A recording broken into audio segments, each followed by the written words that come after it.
Vous croyez savoir ce qu'est l'amour. Vous pensez contrôler vos choix, vos désirs et la personne dont vous tombez amoureux. Laissez-moi vous dire une vérité brutale. Vous vous trompez complètement. La plupart du temps, vous n'êtes qu'une marionnette dont les fils sont tirés par des mécanismes biologiques et psychologiques vieux de millions d'années. Ce que vous appelez le coup de foudre n'est souvent qu'une tempête chimique brutale, un cocktail de dopamine et de noradrénaline conçu par la nature pour vous aveugler et vous pousser à la reproduction, avant même que votre raison n'ait eu le temps de dire un mot.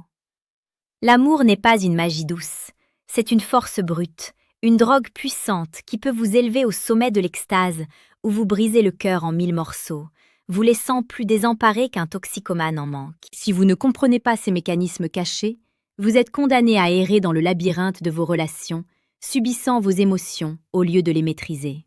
Comme le disait si sagement le philosophe stoïcien Épictète, « Ce qui trouble les hommes, ce ne sont pas les choses, mais les opinions qu'ils en ont. » Aujourd'hui, nous allons déconstruire ces opinions fausses pour regarder la réalité de l'amour et du comportement humain droit dans les yeux.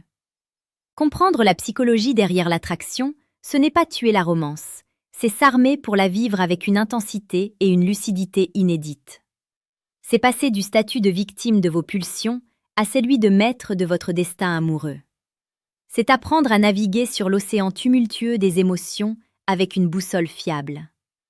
Si vous êtes prêt à voir au-delà des illusions et à acquérir une maîtrise réelle de votre dynamique relationnelle, alors cette exploration est pour vous. Pour ceux qui veulent aller encore plus loin dans cette démarche de compréhension profonde, brutale et pragmatique, un outil est disponible. Vous trouverez le 3e lien en description. Il mène au livre « Le manuel sexuel du stoïcien impitoyable ». Ce livre n'est pas pour tout le monde. Il est pour ceux qui osent mêler la sagesse ancienne à la réalité crue du désir contemporain. Partie 1. L'attraction inconsciente, le secret de nos choix. Plongeons dans le premier mystère. Pourquoi cette personne et pas une autre? Vous pensez choisir votre partenaire sur des critères logiques, l'intelligence, l'humour, la gentillesse. C'est une belle histoire que vous vous racontez. La psychologie évolutionniste nous montre que nos choix sont largement dictés par des signaux inconscients liés à la survie et à la reproduction de l'espèce. Prenons le concept de la symétrie faciale. Inconsciemment, nous sommes attirés par les visages symétriques, car ils sont perçus comme un indicateur de bonne santé génétique et d'absence de mutations nuisibles. Sans le savoir, votre cerveau scanne le visage de l'autre et émet un signal de plaisir si la symétrie est présente. Mais cela va plus loin, au niveau de l'odeur. Des études fascinantes ont montré que nous sommes attirés par l'odeur corporelle de personnes dont le système immunitaire est différent du nôtre. Le complexe majeur d'histocompatibilité. Pourquoi? Parce que la progéniture issue d'une telle union aurait un système immunitaire plus robuste. Vous ne sentez pas un parfum, vous sentez une compatibilité génétique. Votre nez sait, avant votre cerveau, si cette personne est un bon partenaire potentiel. Considérez l'effet de similarité, parfois appelé homogamie. Nous avons tendance à être attirés par des personnes qui nous ressemblent, non seulement par le statut social ou l'éducation, mais aussi par les traits de caractère et même les caractéristiques physiques. C'est le narcissisme inconscient de l'être humain. Nous aimons ce qui nous reflète. C'est rassurant, c'est familier. Cela crée un sentiment de sécurité immédiat. C'est pourquoi dans la vie quotidienne, vous pouvez observer tant de couples qui semblent être des versions masculines et féminines l'un de l'autre. Le piège est là. Confondre la sécurité de la ressemblance avec la passion de la découverte. Cependant, il existe un mécanisme encore plus puissant et plus troublant. La chimie du danger. L'attraction n'est pas seulement liée à la paix, elle est souvent liée à l'excitation. Et l'excitation est biologiquement proche de la peur. C'est ce qu'on appelle l'erreur d'attribution de l'activation. Imaginez une situation. Vous rencontrez quelqu'un lors d'un événement stressant ou après une séance de sport intense. Votre cœur bat vite, votre respiration est courte, vos sens sont en alerte. Votre cerveau, cherchant une explication à cet état d'excitation, peut attribuer cette réaction à la personne en face de vous, plutôt qu'à la situation. Vous confondez le stress avec le coup de foudre. C'est pour cela que les premiers rendez-vous qui impliquent une activité excitante, comme un parc d'attractions, un film d'horreur ou simplement une marche dans un endroit impressionnant sont souvent plus efficaces pour créer une connexion rapide. Le cœur bat fort et l'esprit traduit « cette personne m'excite ». Comprendre cela, c'est comprendre que vous pouvez influencer le niveau d'attraction en jouant sur l'environnement et l'expérience partagée. Vous n'êtes pas à la merci du destin. Vous pouvez être l'architecte du désir. Voyez comment ces mécanismes sont éloignés de l'idée romantique de deux âmes sœurs qui se reconnaissent. L'amour commence souvent par une série de calculs biologiques froids et précis. Accepter cela, c'est commencer à développer une véritable intelligence émotionnelle. C'est ne plus se laisser berner par la première vague d'émotions et apprendre à observer ce qui se joue réellement en nous. Partie 2. L'effet dopamine et la dépendance amoureuse. Poursuivons notre voyage dans le cerveau amoureux. Une fois l'attraction initiale établie, nous entrons dans la phase de la passion, la phase de l'obsession. C'est là que la psychologie rejoint la neurobiologie. Tomber amoureux, c'est, littéralement, devenir dépendant. Lorsque nous sommes amoureux, notre cerveau est inondé de dopamine, le neurotransmetteur du plaisir et de la récompense. C'est la même substance qui est libérée lorsque nous gagnons au jeu, lorsque nous mangeons du sucre ou lorsque nous consommons des drogues dures. Chaque message, chaque regard, chaque contact avec l'être aimé déclenche une décharge de dopamine. Nous nous sentons euphoriques, invincibles, pleins d'énergie. Mais il y a un revers à cette médaille scintillante. Comme pour toute drogue, une tolérance se développe. Il nous faut des doses de plus en plus fortes pour ressentir le même effet. Et quand l'autre est absent, quand la source de dopamine se tarit, nous ressentons les symptômes réels du sevrage. Anxiété, déprime, obsession, insomnie. C'est ce qui explique le comportement irrationnel de quelqu'un qui vient d'être quitté. Ce n'est pas seulement de la peine de cœur, c'est une crise de manque biologique. Le cerveau réclame sa dose, c'est brutal, mais c'est la réalité. L'amour passionnel est une forme d'addiction. Et comme toutes les addictions, elle peut nous aveugler. Nous idéalisons l'autre, nous ignorons ses défauts, nous justifions ses comportements toxiques. Le cortex préfrontal, la zone du cerveau responsable du jugement rationnel et de la prise de décision, est temporairement désactivé pendant cette phase. C'est pour cela qu'on dit que l'amour est aveugle. C'est scientifiquement vrai. Vous ne voyez pas la personne réelle. Vous voyez la projection de vos désirs catalysée par une tempête neurochimique. Comprendre ce mécanisme est crucial. Cela vous permet de prendre du recul. Lorsque vous vous sentez submergé par la passion, quand vous sentez que vous perdez le contrôle, rappelez-vous que c'est une réaction chimique. Ce n'est pas forcément le destin, ce n'est pas forcément la bonne personne pour la vie. C'est une phase. Une phase délicieuse, certes, mais temporaire. Et si vous traversez une rupture, sachez que la douleur que vous ressentez est réelle, physique et liée à ce sevrage. Soyez patient avec vous-même. Donnez-vous le temps de laisser votre chimie interne se stabiliser. Ne prenez pas de décision hâtive sous l'influence de cette drogue. Cette chaîne, le paradoxe du cœur, est dédiée à vous donner ces clés de compréhension brutales et précieuses. Chaque jour, nous décryptons les mécanismes cachés de la séduction et des relations, loin des clichés romantiques, pour vous aider à naviguer avec puissance dans votre vie amoureuse. Si vous n'êtes pas encore abonné, c'est le moment de le faire. Rejoignez cette communauté qui choisit la lucidité à l'illusion. Partie 3. Le langage non-verbal et la synchronisation. Maintenant que nous comprenons ce qui se passe à l'intérieur, regardons comment cela se manifeste à l'extérieur. L'amour et l'attraction se parlent d'abord par le corps.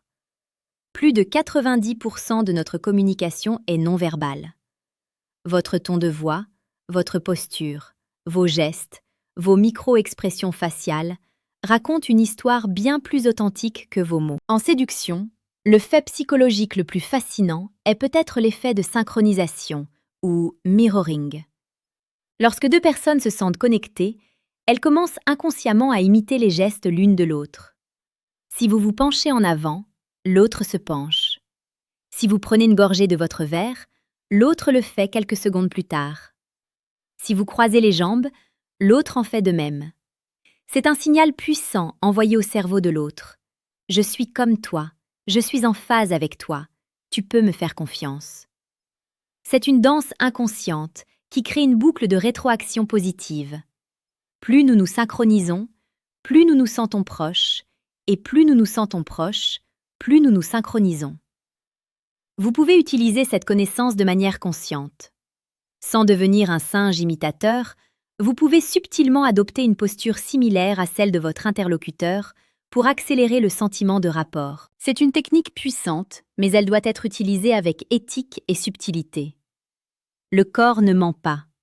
Si vous feignez la confiance mais que votre corps est tendu, l'autre le ressentira.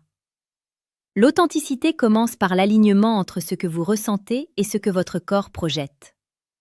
Considérez aussi le contact visuel.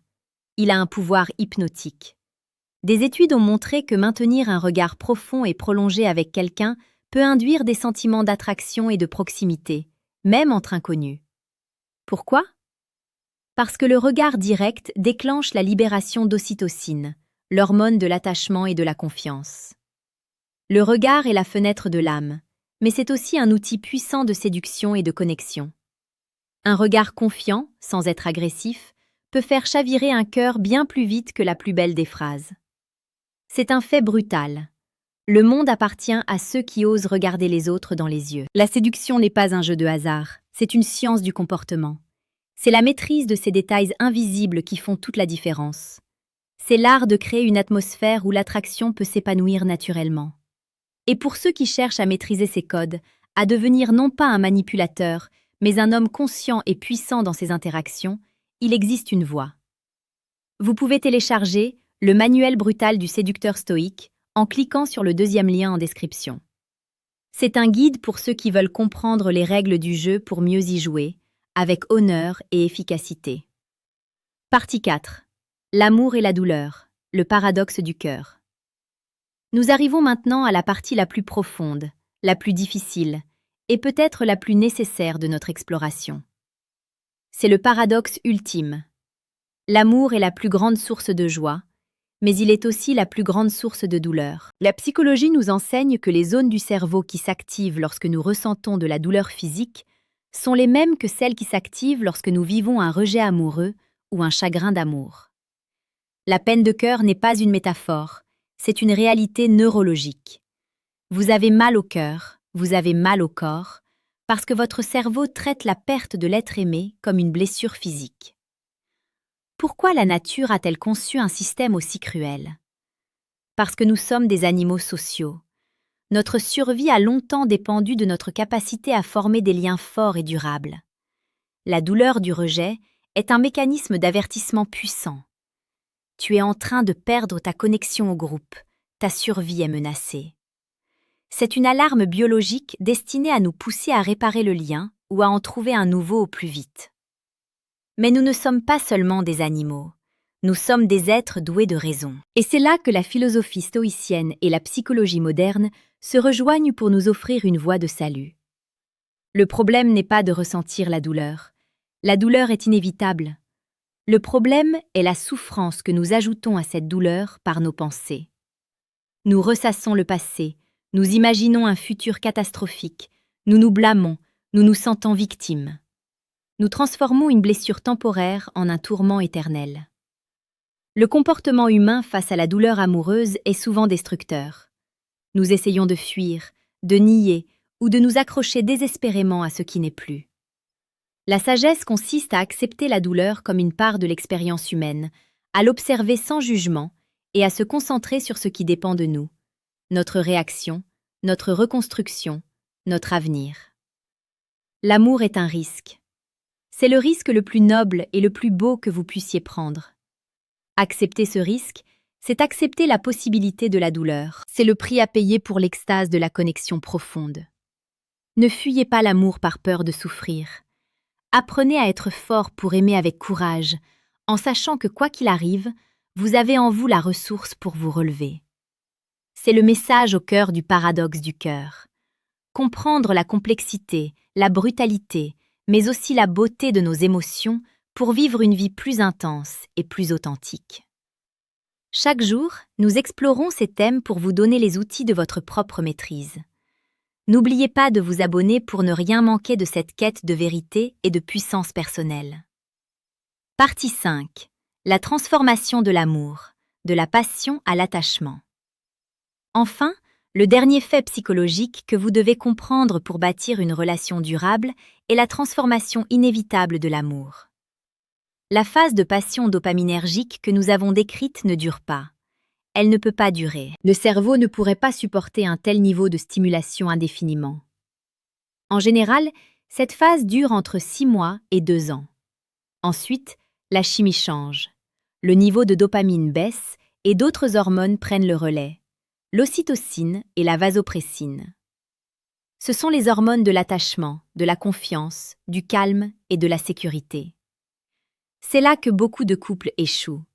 Ils confondent la fin de la passion avec la fin de l'amour.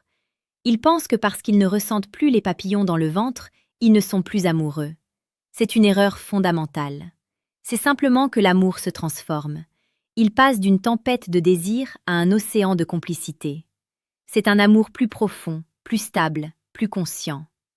C'est l'amour qui permet de construire une vie, une famille, un empire. Le comportement humain face à cette transition est crucial. C'est le moment où la volonté et l'engagement entrent en jeu. La passion est un don de la nature. L'attachement est une construction consciente. C'est le moment où vous devez choisir d'aimer, chaque jour, par des actes, par des paroles, par une présence réelle. C'est le moment où vous devez apprendre à communiquer, à gérer les conflits, à soutenir l'autre dans ses projets. C'est là que l'amour devient une discipline, un art, une philosophie de vie. Comprendre cette transformation vous permet de ne pas paniquer quand la passion s'atténue. C'est normal, c'est sain. C'est le signe que votre relation mûrit. Ne cherchez pas à recréer artificiellement la passion du début. Apprenez à apprécier la profondeur et la sécurité de l'attachement. Nourrissez la complicité, l'intimité et le respect mutuel. C'est la seule voie vers un amour qui dure, un amour qui vous rend plus fort, plus complet. Nous avons parcouru un long chemin, de l'attraction biologique brutale à la profondeur de l'attachement conscient. Nous avons vu que l'amour est un mélange complexe de chimie, de psychologie, de comportement et de choix. Ce n'est pas une magie mystérieuse, mais une force puissante et décryptable. Comprendre ces faits psychologiques, ce n'est pas devenir froid ou cynique, c'est tout le contraire. C'est se donner les moyens d'aimer avec plus de lucidité, plus d'intensité et plus de respect pour soi-même et pour l'autre. Le stoïcisme nous apprend à distinguer ce qui dépend de nous de ce qui n'en dépend pas. Vous ne contrôlez pas qui vous attire, vous ne contrôlez pas la chimie de votre cerveau. Mais vous contrôlez vos actions, vos paroles, votre engagement et votre capacité à apprendre et à grandir. Ne soyez plus une victime de vos émotions, devenez le maître de votre destinée amoureuse. Ce voyage vers la maîtrise de soi et la compréhension de l'autre est le plus beau et le plus difficile que vous puissiez entreprendre. C'est une voie de force, de courage et de vérité. Vous avez maintenant les clés pour commencer. Ne laissez pas cette connaissance dormir en vous. Agissez, observez, apprenez. Et aimez, non pas comme un enfant aveugle, mais comme un homme conscient et puissant.